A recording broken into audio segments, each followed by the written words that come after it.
Varicose veins కి సరైన చికిత్స కోసం సంప్రదించండి Avis hospital. Hi hello welcome to Suman TV. నేను మీ రోషన్. సో ప్రెసెంట్ నాతో పాటు ఉన్నారు ఫైర్ బ్రాండ్ రోజా గారు. సో రోజా గారు నమస్తే. సో శ్రీలత రెడ్డి అంతేనా పిలుస్తుంటారు ఇప్పుడు కూడా? ఎవరన్నా శ్రీలత అని, లత అందరు ఇంట్లో ఫ్యామిలీ మెంబర్స్, రిలేటివ్స్, ఫ్రెండ్స్ నాతో చదువుకున్న వాళ్ళు లత అనే పిలుస్తారు. ఓ సో సో పాత పేరు అలానే కంటిన్యూ అవుతూనే ఉంది. అవును. సో ఇక్కడికి వచ్చేసరికి చెప్పినప్పుడే ఫాస్ట్ గా తిరిగి చూస్తాను. సో రోజా అంటే ఫాస్ట్ గా లతానే ఫాస్ట్ గా తిరుగుతాను. ఓకే. సో బాగా ఫ్రెష్ కనబడుతున్నారండి ఇప్పుడు. ప్రశాంతంగా ఉన్నాను. ఏ టెన్షన్స్, ఏ రెస్పాన్సిబిలిటీస్ లేకుండా. సో నా గురించి ఆలోచించుకునే సమయం ఇచ్చాడు భగవంతుడు. అంతేనా? సో నా గురించి, నా పిల్లల గురించి, నా భర్త గురించి, ఇంటి గురించి ఇప్పుడు ఫుల్ టైం ఆలోచిస్తున్నా. అంతకుముందు ఎప్పుడు పరుగులు పరుగులు పరుగులు పరుగులు ప్రజాసేవలో. సో ఎప్పుడు ఉండే కొట్లాట ఇంటర్వ్యూస్, కొట్లాట కౌంటర్సే కాబట్టి కొంచెం ప్రశాంతంగా మా పాత శ్రీలత రెడ్డిని, మా పాత రోజాని ఒక్కసారి ఆడియన్స్ కి చూపిద్దామని ఒక చిన్న ప్రయత్నం ఈ రోజు. సో నాకు తెలిసి తెలుగులో రాజేంద్ర ప్రసాద్ గారితో ప్రేమ తపస్సు అండ్ చంబరతి 1992 గారి డైరెక్షన్ లో చామంతి ఒకేసారి. సో ఆల్మోస్ట్ 32 years అయిపోయింది ఇండస్ట్రీకి వచ్చి. 34 years కొన్ని వందల సినిమాలు. అండ్ ఈ హీరో ఆ హీరో అని తేడా లేకుండా ప్రతి హీరోతో కూడా. సో కలర్ అనేది ఇంపార్టెంట్ కాదు, మీ ఎక్స్ప్రెషన్స్ తోనే ఇండస్ట్రీని ఇలా ఏలేశారు. యాక్చువల్ గా స్క్రీన్ కి మా కలరే బాగుంటుంది. అలాగే ఉన్న వాళ్ళకైనా కూడా డస్కీ స్క్రీన్ ఉన్న వాళ్ళే బాగుంటారు. మీరు ఏ హీరోయిన్ అయినా చూడండి, అవును, డస్కీ స్కిన్ ఉన్న వాళ్ళకి మేకప్ వేసినప్పుడు ఆ ఫీచర్స్ బాగా కనిపిస్తుంది, ఎక్స్ప్రెషన్స్ బాగా కనిపిస్తుంది. అవును.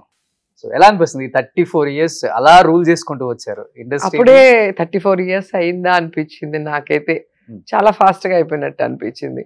మొన్ననే ఇండస్ట్రీకి వచ్చినట్టు అనిపిస్తుంది. కానీ అప్పుడే పెళ్ళై పిల్లలు కూడా పెద్దవాళ్ళు అయిపోయి మళ్ళీ పాలిటిక్స్ లో కూడా ఒక మినిస్టర్ స్థాయికి నేను వచ్చాను అంటే అంతా ఒక కళలాగా అలా అయిపోయింది. కళలాగా అలలాగా అలా తేలిపోయింది. హ్యాపీగా. సో కోపం వచ్చినా అలానే చూపిస్తారు, ప్రేమ ఉన్నా అలానే చూపిస్తారు రోజా గారు. సో మనసులో ఏం పెట్టుకోను కాబట్టి అలా అన్ని బయటకు వచ్చేస్తూ ఉంటాయి. అసలు ఏది పెట్టుకోరు. కోపం వచ్చిన 5 నిమిషాలే, అంతకన్నా పెద్దగా ఎవరి మీద కక్ష పెట్టుకునేంత కోపం ఎవరి మీద రాదు. నిజంగా నాకెవరైనా చెడ్డ చేసినా, నాకు చెడు చేయాలన్న ఆలోచన చేసినా వాళ్ళకి దూరంగా ఉంటాను, వాళ్ళ గురించి మాట్లాడను, ఆలోచించను. అదే నా సీక్రెట్.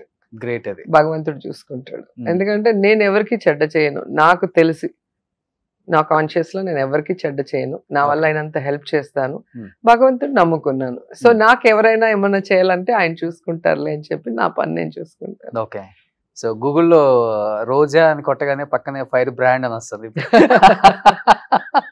అలా అని అని అని అని గూగుల్ కూడా తీసేసుకుంది అలాగా.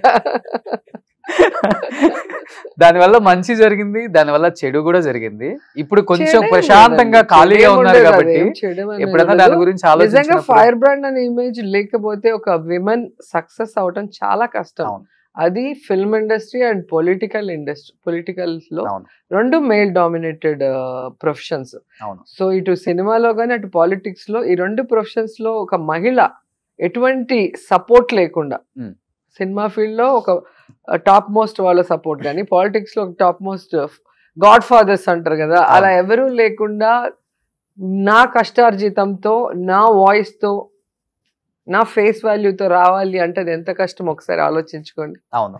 సో ఫైర్ బ్రాండ్ అనే ఇమేజ్ ప్రతి అమ్మాయికి అవసరం. ఓకే. కానీ బేసిక్ గా మీకే తెలుసు, మీకు నా గురించి బాగా తెలుసు. సో నేను పరిచయం ఉన్న వాళ్ళందరికీ తెలుసు నేను ఎంత ఎమోషనల్, ఎంత అఫెక్షనేట్, ఎంత సాఫ్ట్ క్యారెక్టర్ అని. ఓన్లీ పాలిటిక్స్ లో కొన్ని ఇష్యూస్ జరుగుతున్నప్పుడు రియాక్ట్ అవటం న్యాచురల్ గా. ఇప్పుడు మనకి దెబ్బ తగలగానే అమ్మా అంటాము, అది మనం ప్రీ ప్లాన్డ్ కాదు, స్క్రిప్ట్ కాదు. అలాగే ఎవడన్నా అంటే రే అంటాం, కోపం వస్తుంది. సో అది కూడా ప్రీ ప్లాన్డ్ కాదు, అది ఇన్స్టెంట్ గా వచ్చేది. బట్ సో నా ఎమోషన్స్ అన్ని కూడా ఇన్స్టెంట్ గా, హ్యాపీనెస్ అయినా కోపం అయినా అప్పటికప్పుడే.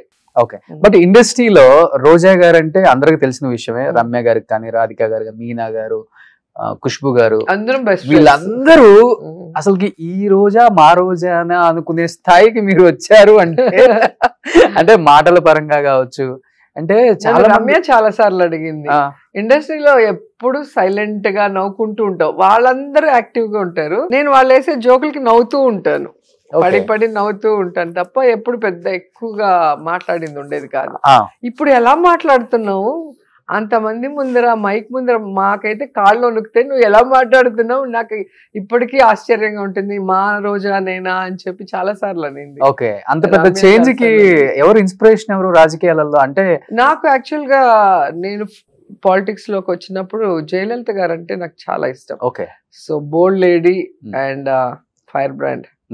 సో ఆమె అంతే, తల్లి మనసు ఉన్నా కొన్ని విషయాల్లో చాలా కఠినంగా ఉండేది. అలా ఉండాల్సి వచ్చిన పరిస్థితి ఏంటంటే తన ప్రయాణంలో, రాజకీయ ప్రయాణంలో తను ఎదుర్కొన్న ఎదురు దెబ్బలు కానీ, తన అవమానాలు కానీ, ఇవన్నీ ఫేస్ చేసినప్పుడు ఆటోమేటిక్ గా మనలో ఒక మెచ్యూరిటీ వస్తుంది, మనలో ఆ కసి పెరుగుతుంది. ఓకే, సో కొన్నిసార్లు టిట్ ఫర్ టాట్, ఇచ్చిన దాన్ని తిరిగి ఇచ్చేస్తాం. కలిసారా ఎప్పుడన్నా జయలలిత గారిని? ఎందుకు కలవలేదు? వస్తాను అన్నప్పుడు, నా పెళ్లికి తనున్నారు కదా. అవునవును ఉన్నారు, బట్ రాజకీయాల్లోకి వస్తాను అన్నప్పుడు ఫస్ట్ నేను ఆవిడ నైవేలిలోనే ఎక్కడో ప్రచారంలో ఉన్నారు, ఆవిడ దగ్గరికి వెళ్ళి ఆవిడ దగ్గర ఆశీర్వాదం తీసుకొని, అప్పుడు ఆమె వాళ్ళ టీవీలోను ఆ పేపర్లో కూడా ఇంటర్వ్యూ ఇచ్చింది, రోజాకి సపోర్టివ్ గా నిలబడండి అని చెప్పేసి, వాళ్ళ క్యాడర్ కి, ఏఐడిఎంకే వాళ్ళకి. ఓకే, సో ఆ విధంగా నాకు సపోర్ట్ చేసింది. నాకు ఆమె ఉన్నంత వరకు నా వెనక అమ్మ ఉంది అన్న ఒక ధైర్యంతో ఉన్నా.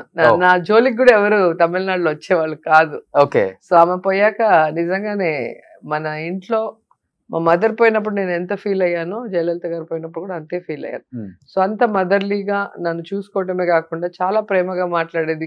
సెల్వాకి చెప్పేది బాగా చూసుకోవాలి అనేది. సెల్వా అనేవాళ్ళు, ఇదేంటి అందరు నన్ను బెదిరిస్తారు, నన్ను చూసుకోమని ఎవరు చెప్పట్లేదు నీకు. సో తెలుగు వాళ్ళు పోతే తెలుగులోనే మాట్లాడతారు కదా ఎవరు, ఏ లాంగ్వేజ్ వాళ్ళు, తెలుగు అయితే తెలుగు, తమిళ్ అయితే తమిళ్, కన్నడ అయితే కన్నడ. కానీ ఆమె ఏ లాంగ్వేజ్ అనేది ఎవరికి అర్థం కాదు, అంత పర్ఫెక్ట్ గా ఏ లాంగ్వేజ్ అయినా మాట్లాడుతుంది. ఇప్పుడు నేను తమిళ్ మాట్లాడినా దాంట్లో తెలుగు వాసన ఉంటుంది. సో ఒక కన్నడ వాళ్ళు తమిళ్ మాట్లాడినా, ఇంకో వాళ్ళ మదర్ టంగ్ అనేది ఆ స్మెల్ వస్తుంది. కానీ ఇప్పుడు అంతా పర్ఫెక్ట్ గా మాట్లాడుతుందో, తమిళ్ అయినా తెలుగు అయినా కన్నడ అయినా చాలా అద్భుతంగా, చాలా ఇంటెలిజెంట్ లేడీ, అందుకే ఆ స్థాయికి సో రోజా గారు, మీరు లిఫ్ట్ లో నుంచి అలా నడుచుకుంటూ వస్తుంటే నాకు మళ్ళీ భైరవ దీపంలో మా రాణి కనిపించింది.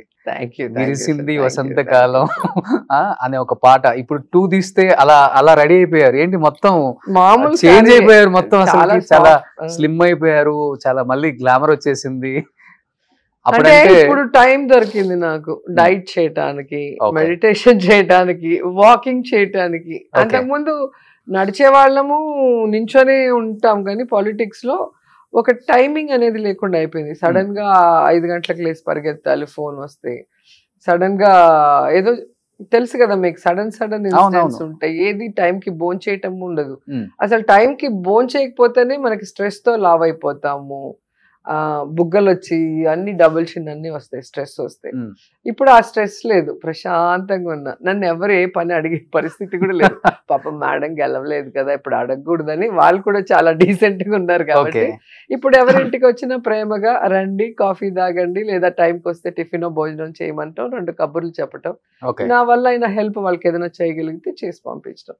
సో ఇప్పుడు ఎలా ఉంది సెకండ్ ఇన్నింగ్స్ అప్పుడు మొగుడు, గోలీమార్, ఇంకొకటి శంభో శంభో చేశారు కదా, ఇప్పుడు మళ్ళీ థర్డ్ ఇన్నింగ్స్ ఏమన్నా స్టార్ట్ చేస్తున్నారా రోజా గారు? స్టార్ట్ అయితే చేయలేదు, ఖచ్చితంగా స్టార్ట్ చేస్తాను, చెయ్యాలని కూడా మనస్ఫూర్తిగా కోరుకుంటున్నాను.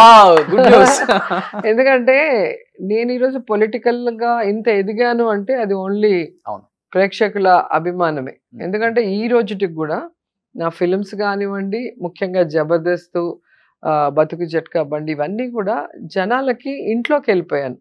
ఒక సిస్టర్ లాగా, ఒక డాటర్ లాగా, ఒక వదిన లాగా, ఒక కూతురు లాగా అందరు నన్ను ఫీల్ అవుతారు. నన్ను ఎవరు రోజా అంటే ఎవరు అన్న ఫీలింగ్ ఉండదు. మిగతా వాళ్ళకి నాకు మీరు చూస్తే నేను ఏ ఊరికి వెళ్ళినా కూడా, ఏ పార్టీ వాళ్ళైనా కూడా నన్ను చూడటానికి వస్తారు, ఆప్యాయంగా పలంకరిస్తారు.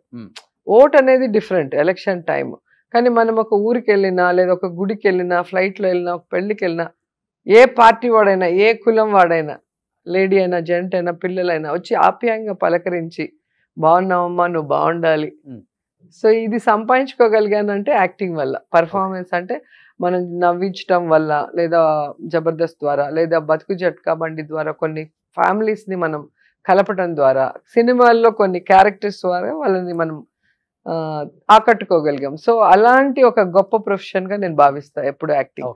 సో అందుకని మళ్ళీ మంచి సినిమా చేయాలనుకుంటున్నాను. వావ్.